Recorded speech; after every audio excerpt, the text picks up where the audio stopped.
Cozy Couch Potatoes. Hello and welcome back, my Cozy Couch Potatoes. This is Spice Rack Studios, the Cozy Couch, and we are continuing with The People of Sparks, which is the second book in the City of Ember series. Let's see, where did we leave off? We left off on chapter 7, which was about the Emberites digging their outhouse holes. And they learned that they were not very good at that work because they had never done it before. Although, it surprises me a little that Clary didn't know how to use a shovel if she was the greenhouse manager. I guess technically you wouldn't need a shovel for that. I don't know. Still, feels like a tool that would fall under her jurisdiction. Okay. Well, that's pretty much it. They met a lovely lady, who they ate lunch at her house. And she didn't like that Dune said that they were from their world. And didn't believe a lot of them when they said they did have certain foods. But, oh well. We'll see if there's more of her. I feel like there's probably more of her son, Kensington, that'll show up. So, why don't we dive in? Chapter 8, The Roamer and the Bike. Several days passed. Poppy would get a little better, and then a little worse, and Lina and Mrs. Murdo stayed with her nearly all the time, putting cool rags on her forehead and trying to get her to drink the medicine the doctor gave her. When Mrs. Murdo wasn't caring for Poppy, she was prowling around the medicine room, inspecting the doctor's jumbled collection of herbs and potions and powders, making notes in a tiny notebook, and rearranging things, trying to create some order. Hopefully that's not bothering their host. Dr. Hester was often gone, seeing patients in the village, and when she was in the house she was doing 10 things at once, or trying to, and being interrupted by patients who came to the door at all hours. It seemed to Lina that the people of Sparks were constantly cutting themselves, spraining their muscles, getting rashes, and falling ill. The doctor would give them medicine or bandage their wounds, and a few days later the patients would bring something in return, a basket of eggs, a jar of pickles, a bag of clean rags. Lina had never seen anyone so disorganized as the doctor. She peeked into the medicine room once when the doctor was out and was amazed at the clutter in there. Shelves and cupboards and tables piled with stuff in bottles and stuff in boxes and stuff in jars. All higgledy-piggledy. How Dr. Hester found anything she couldn't imagine. It took the doctor a couple of days even to organize enough to figure out how Lina could help her. But when she did, she began silly me. That was probably one of the Lina and Mrs. Murdo, since they are staying with the doctor because of Poppy, their jobs are different than the other Emberites. So Mrs. Murdo is doing all that as her job to the doctor. So I guess the doctor would be happy.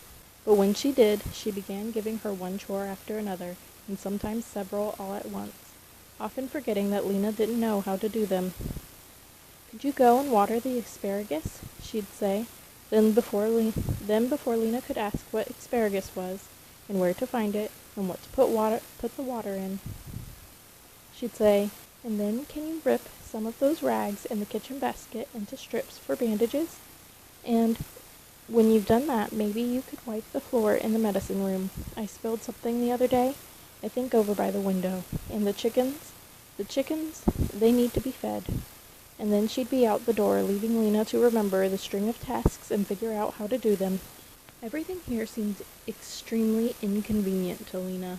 To get water, you had to go outside the gate to a pump and work a stiff handle up and down. To go to the bathroom, you had to go out in the back of the house to a little smelly shed. There was no light at night except for candles, and at first she'd thought there was no stove to cook on. "Oh, yes," said the doctor. "That's the stove over there." She pointed to the thing, like a black iron barrel, in the corner of the kitchen. "But I hardly ever use it in the summer. Too much trouble to keep the fire going, and it's too hot anyway. We mainly eat cold food in summer." When she did want to cook something, boil a pot of water, to cook an egg, for instance, or make tea, the doctor had to squat down, stuff some dry grass and twigs into the stove's belly, and set them alight. Sometimes she used a match. Sometimes she hit what looked like two rocks together until they made a spark, and the grass caught fire. Then she had to feed in bigger and bigger twigs until the fire was finally hot enough. This fire seemed fairly safe to Lina, though she didn't like to get too close to it. At least it was contained in its iron box. It wasn't free to leap out at her like the fire in the fireplace. Fortunately, the doctor didn't make another fire in the fireplace after that first night. As the days grew hotter and hotter, the nights were no longer cool. Extra warmth was the last thing they needed. One day, a week or so after Lina first came to the doctor's house, a patient came with news to tell as well as a wound to bind. She was a scrawny young woman with brownish teeth. She had a bad scratch on her wrist where she scraped it against some rusty wire. "There's a roamer in the village," she said. "Just arrived this morning." "What's a roamer?" Lina asked. The doctor tying a rag around her patient's wrist, said, "Roamers go out into the empty lands and bring things back." "From the old places," added the patient. "The ruined places." My brother Casper is a roamer," said Torin. "And when I'm old enough, I'm going to be a roamer too, and we're going to be partners." This was the first time Lina had sensed real happiness in Torin. His little eyes shone with hope. "That will be exciting," Lina said. "Is it dangerous to be a roamer?" "I feel like a roamer is kind of close to the messenger. Not like, well, kind of like Lina had to send messages to each person she ran to, roamers, to collect things and then bring them back to people. So, I feel like Lina might want to do that eventually. Oh yes, sometimes you run into other roamers trying to get the same things you want. Sometimes you're attacked by bandits. You have to fight them off. Casper has a whip. A whip? A great long cord, as long as this room almost. If people get in his way, he lashes them. He lifted his arm over his head and brought it down as if he were lashing something. "Wit, wit," he said. "Now stop that," said the doctor absently, tying the final knot in the rag.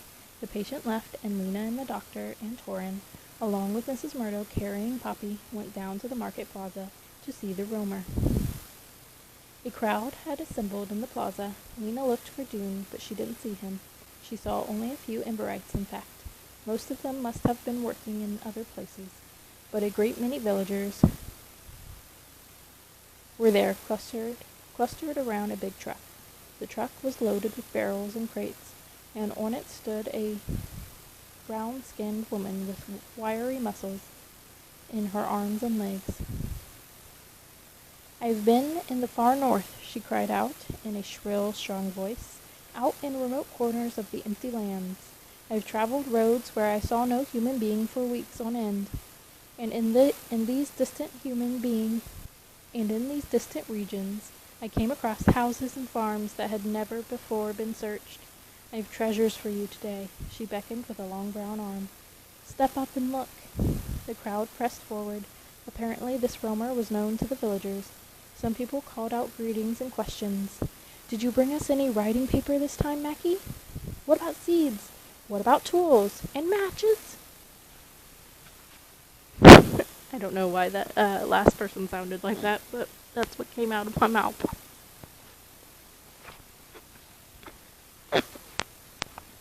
And clothes? I'm so tired of wearing homemade patchwork. I have all of that and more, the woman called. Come close. Special things first. She bent over an open crate and rummaged around for a moment.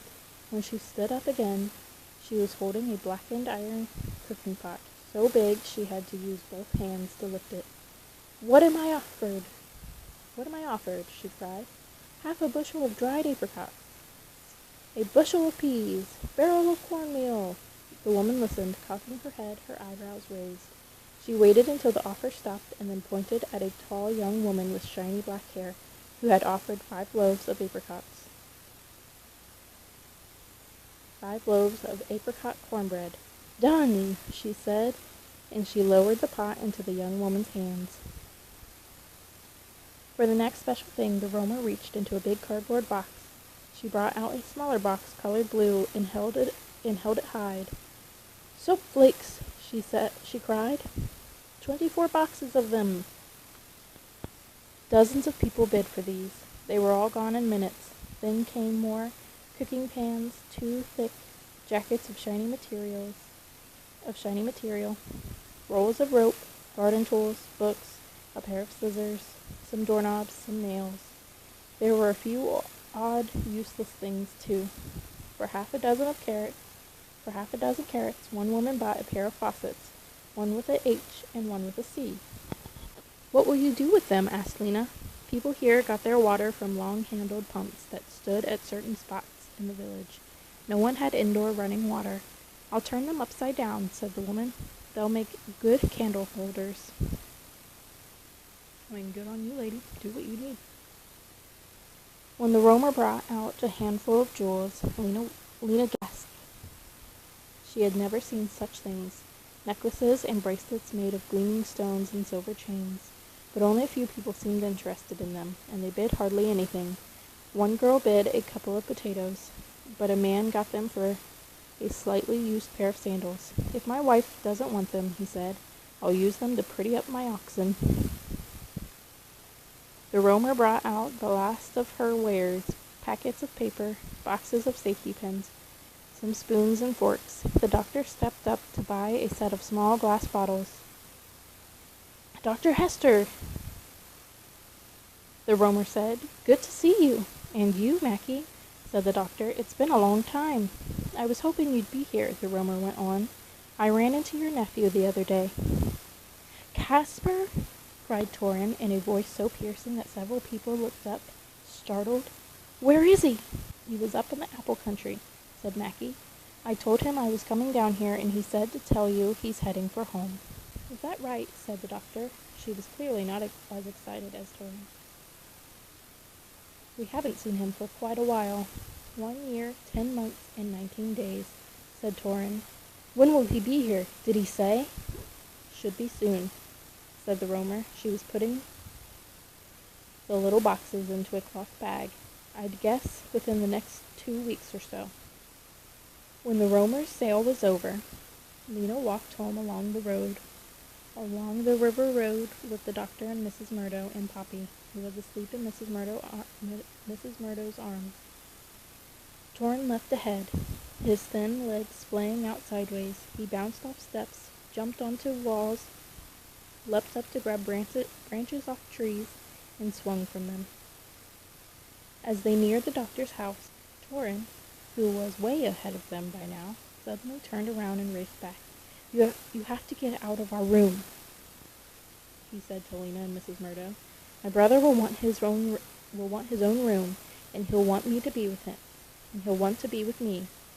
You all have to move. Fine, said Lina. We will. We'll go live with our people as soon as Poppy's well enough. Torin's narrow face lit up. Good, good, good, he cried. When are you leaving? Not today, said Lina. Not right this minute.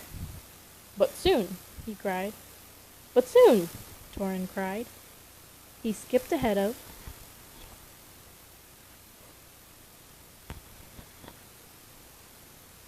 them again, through the gate and across the courtyard. The doctor said not to mind Torin. He was being rude because he was so excited, but it seemed to Lina that Dr. Hester didn't see clearly when it came to Torin. He wasn't rude just when he was excited. He was rude nearly all of the time. He was rude nearly all the time.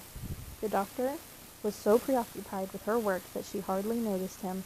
Maybe if she pay him more attention, Lina thought, he wouldn't be so awful. But he was awful, and Lina would be glad to get away from him. 2 weeks, she thought. Then we'll meet Casper and the Great.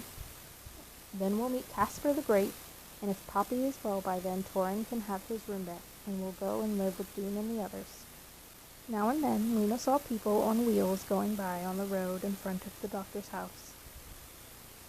The only wheeled vehicles Lina had ever seen were the heavy wooden carts and Ember, but these people were riding beautiful slender devices, 2 big wheels per person. They glided by their feet, going round and round. She wanted to do it too, so badly she wanted to. What are they? She asked the doctor.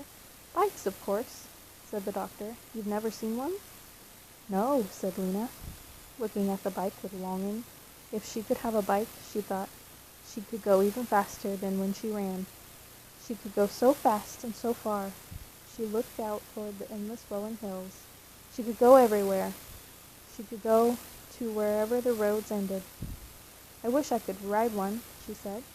Well, you can if you want, said the doctor. There's an old one out behind the tool shed. I suppose it still works. There is? Lina nearly dropped the basket of eggs she had just gathered. May I get it now? I guess so, said the doctor. But would you mind watering the parsley first? And if you could just shell these peas, and maybe wash that spinach. Lina did these tasks in a fever of impatience, and when she was finished, she dashed out to the shed. The bike was leaning against the shed wall. It was old but beautiful, made of wires and slender pipes and rods, some of them silver under their coat of dust, and some of them red. Thin, weedy vines wove among the spokes of the bike's wheels, and cobwebs draped its seat. Lina took hold of the 2 handles and pulled the bike from its nest. She wheeled it out onto the road in front of the house and brushed the cobwebs and dry leaves and bits of grass off it. And then she swung one leg over and settled herself on the seat. Now what? She spent the rest of the morning figuring it out. She pushed on the pedals, rolled forward, tipped over sideways, and had to put her feet down. She rolled forward again, but didn't know how to turn. She fell off. She heaved the bike upright and tried again. She fell off again. After an hour or so of this, she gave up and went inside for a while. And later, when she tried again, something had changed. She had the feel of it in her legs now, or somewhere in her. She rolled forward. She put a foot on the pedal and pushed. She rolled farther. She brought up the other foot, and magically her body understood for a second what to do. She was sailing. Her feet were going round and round. A smile broke over her face. She held on, feet going round. Breathless, breeze against her face. A whole long distance, maybe 5 yards, before suddenly she was nervous and dragged her feet along the ground to stop. She stood, holding the handlebars, her mouth open in amazement. And by the end of the day, she had it. She could ride back and forth on the road. She could stop whenever she wanted to. She could even turn around corners without putting a foot down. I'm going to see Dune, she told Mrs. Murdo. She was longing to see Dune, longing to talk to someone she really knew. Mrs. Murdo was fine, of course, but she was a grown-up. Lina wanted to be with a friend. She got on the bike and rode, sweeping down the river road into the plaza, where she asked someone for directions and out the other side of the town to the hotel. When she got there, she stopped for a moment just to stare. The enormous old building looked to her like a wonderful place to live. She felt a sudden longing to have her own room there, back among her old friends and neighbors. It was nearly evening by then. People were sitting on the hotel steps in the last rays of the setting sun, eating their dinners from their food parcels and talking. Some were down by the river, cooling their feet, splashing water onto their faces. Over by the farthest wing of the hotel, a few boys were gathering around another boy who was sitting on a fallen tree, talking to them. Maybe Dune was over there. She wheeled her bike toward them. The ground here was too rough and weedy to ride on. Her old friends and neighbors called out to her as she passed, and she waved at them, glad to be back among people she knew. When she got closer to the group of boys, she saw that Dune was among them. He and a couple of others were listening to that tall, dark-haired boy. What was his name again? Tim? He'd been a cart puller in Ember, she thought. He laughed as she came up, a ringing, confident laugh, and all the other boys laughed too.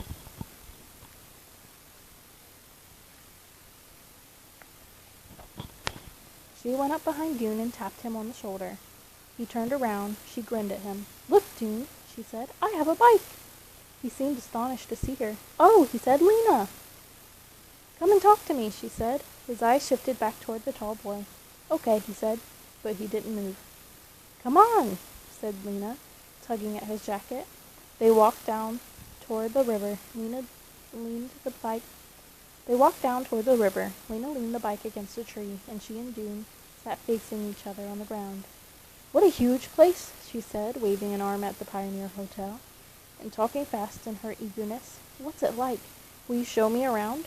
Poppy is a little better, and maybe in a couple of weeks we can come and live here too, with you and with everyone."